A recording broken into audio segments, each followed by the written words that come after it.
প্রথমে দিয়ে দিলাম 1 কাপ চাউল। চাউলটা এখন কিছুটা পানি দিয়ে আমি ভিজিয়ে রেখে দেব। আর এদিকে যখন ভিজে যাবে চাউলটা তখন কিন্তু আমি ভালো করে ধুয়ে নেব। আর এদিকে 2টা আলু আমি প্রেসার কুকারে দিয়ে দিলাম ভালো করে সেদ্ধ হওয়ার জন্য। এখন আধা ঘন্টা পর চলে এলাম, সেই চাউলটা কিন্তু একদম ভিজে গেছে, ধুয়ে উঠিয়ে নিয়েছি। অল্প একটু পানি পানি সহ আমি দিয়ে দিলাম ব্লেন্ডারের জারে। তার মধ্যে দিয়ে দিলাম বেশ কিছুটা কাঁচামরিচ আর দিয়ে দিলাম একটা পুরো রসুন আমি ভালো করে ছুলিয়ে রেখেছি, সেই রসুনটা দিয়ে দিলাম। আর একটু আদা রসুন জিরে বাটা একসঙ্গে ছিল, সেখান থেকে 1 চামচ দিয়ে দিলাম। এখানে চাইলে কিন্তু আপনারা কাঁচা মানে গোটা আদাও দিতে পারেন।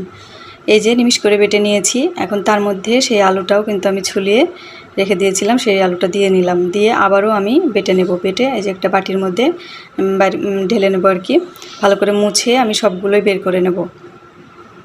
বের করা হয়ে গেলে আমি কিছু মশলা অ্যাড করব। এখানে দিয়ে দিলাম কিছুটা শুকনো মরিচ গুঁড়ো আর কি,